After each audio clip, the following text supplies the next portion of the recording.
राम राम मंडळी, आज कोरेगाव इथं भव्य आणि दिवसा बैलगाडा शर्यतीचं मैदान पार पडलं. ते म्हणजे कोरेगावचं हिंद केसरीचं मैदान. आणि या मैदानाला खरं तर बैलगाडा क्षेत्रातील वर्ल्ड कप म्हटलं तरी वावगं ठरणार नाही. आणि या मैदानात आपल्याला हिंद केसरी म्हणून दोन नवीन चेहरे बघायला मिळाले. ते म्हणजे चिंचनेरकरांचा लाडू आणि स्वराज ही बैलजोडी. खरं तर लाडूचं आणि स्वराजचं करावं इतकं कौतुक कमीच आहे. जबरदस्त गाडी पळाली. गटाला असेल, सेमीला असेल, फायनलला एक नंबर गाडी पळाली. तुम्हाला सांगतो, अगदी गटाला सेमीला तर सुट्टा निघाला घेतला होता. फायनलला जरा घासून आणि ठासून झाला, पण जबराट गाडी पळाली. आणि या बैलगाडा क्षेत्राला दोन नवीन हिंद केसरी जोडी मिळाली, लाडू आणि स्वराज. त्यांचं मनापासून अभिनंदन लाडू आणि स्वराजचं. त्यानंतर याच मैदानामध्ये 2 नंबरचे मानकरी ठरले. ते म्हणजे आपला संभाजीनगरचा अर्जुन आणि जीवन ड्रायव्हर निनाम यांचा सुंदर. त्यांचं सुद्धा मनापासून अभिनंदन. खरं तर अर्जुन आणि सुंदर या जोडीचं अजून कौतुक यासाठी करावं वाटतं, गटाला इतका सुट्टा निकाल घेतला होता.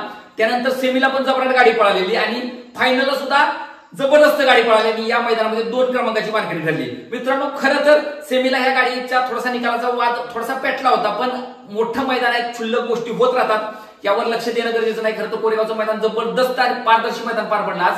त्या क्षुल्लक निकालावरून थोडासा वेळ फायनल लेट जरी झाला असला तरी या मैदानात जशा प्रकारे अर्जुन आणि सुंदर पळाले ना, वाह जबरदस्त. एक नंबर गाडी पळाली. म्हणजे गाडीने जरी 2 नंबर घेतला असता तरी गाडी 1 नंबर पळाली. त्यानंतर याच मैदानामध्ये बिंजोडचा बेताज बादशाह मथुर आणि त्याच्या संगतीला पायरा होता पाखऱ्याचा. ती पण गाडी जबराट पळाली आणि ती या मैदानातील 3 नंबरची मानकरी ठरली. खरं तर मथुरची पण गाडी गटाला पण जबराट पळाली. 29 नंबर गटामध्ये, सेमीला पण जबराट पळाली आणि फायनलला पण 1 नंबर पळाली. म्हणजे इथं पण तीच गोष्ट की 1 नंबर पळाली, गाडीने नंबर मात्र तिसरा केला आहे. मित्रांनो, सेमीमध्ये जबरदस्त लढत झाली त्यांची. त्या सेमीमध्ये बकासूर होता आणि बकासूरमध्ये पण जबरदस्त लढत झाली आणि बकासूरवर मात करत आज मथुरनं फायनलमध्ये प्रवेश केला. आणि बकासूरचं खरं तर आज पुन्हा एकदा कोरेगावच्या या मैदानातील हिंद केसरी व्हायचं स्वप्न थोडंसं मागच राहिलं. नक्कीच पुढच्या कुठल्या ना कुठल्या तर मैदानात बकासूर पुन्हा एकदा स्वतःची ताकद दाखवल आणि गुलालात राहील. आणि हिंद केसरी काय आतापर्यंत सप्त हिंद केसरी झालेला आहे, अष्ट हिंद केसरी, दशम हिंद केसरी सुद्धा नक्कीच मिळू शकतो. तेवढी ताकद बकासूर ठेवतो. आज बकासूर पण जबराट पळाला होता. त्याच्या संगतीला जो मुरुमकरांचा सुंदरचा पायरा होता ना, गटाला पण गाडी जबराट पळाली होती, सेमीला पण खरी तर जबराट पळाली, पण मथुरची ताकद जास्त लागली.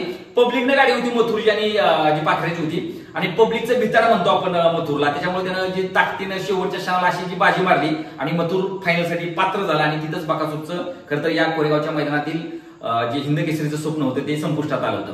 हरकत नाही मित्रांनो, याच मैदानामध्ये अजूनही बरेचसे चेहरे म्हणजे समोर आले. ते म्हणजे एक संभाजीनगरवरूनच आलेला लक्ष हा बैल, तो सुद्धा जबरदस्त होता. त्याचा पायरा होता शेवाळ्याबांच्या बावऱ्यासोबत. ती गाडी सुद्धा जबराट पळाली आणि ती या आजच्या मैदानातील 4थ्या क्रमांकाची मानकरी ठरली. त्यांचं सुद्धा मनापासून अभिनंदन. तसंच या मैदानामध्ये डायमंड असेल, सोने असेल, त्यानंतर राजा असेल आणि माणिकराव असेल, कनेरगडकरांचा माणिकराव, ती पण जोडी आहे 5व्या 6व्या क्रमांकाची मानकरी ठरली. त्यांचं सुद्धा मनापासून अभिनंदन.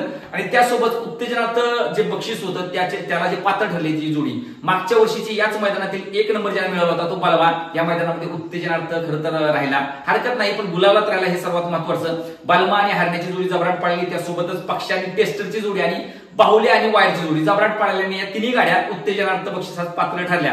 मनापासून त्यांचं सुद्धा अभिनंदन. आणि गुलालात राहिलेल्या सगळ्या गाड्यांचं तेवढंच अभिनंदन. जबरदस्त मैदान झालं, 1 नंबर मैदान झालं.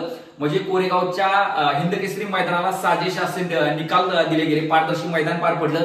फाटी इतकी जबराट होती की चुकूनच एखादी गाडी फॉलो होती, नाही तर सरळ गाडी येत होत्या. त्यामुळं घासून आणि ठासून निकाल होत होतं. एकंदरीत चांगली मातबर बैल आलेली. अगदी सर्जा असेल, सुंदर असेल, त्यानंतर साई नवीन खरेदी रणजित निंबाळकर सरांचा ती पण होता.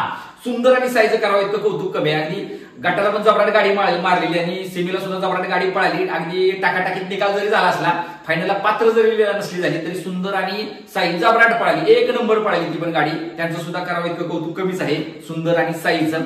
त्यानंतर सर्जा असेल, सुंदर असेल, भारत असेल, रायफल 81 असेल, बकासूर असेल, पिस्टन असेल, कॉकटेल असेल, अशी बरीच मातब्बर बैल सुद्धा या मैदानात होती. पण त्यांनी काहींचा गटातच खेळ संपुष्टात आला, काहींनी सेमीतूनच माघार पत्करावं लागली. हरकत नाही, पण एकंदरीत हिंद केसरीचं मैदान जबरदस्त पार पडलं. आणि पुन्हा एकदा या हिंद केसरी मैदानातील 1 नंबरचे मानकरी जे ठरले ते म्हणजे चिंचनेरकरांचा लाडू आणि स्वराज यांचं मनापासून अभिनंदन.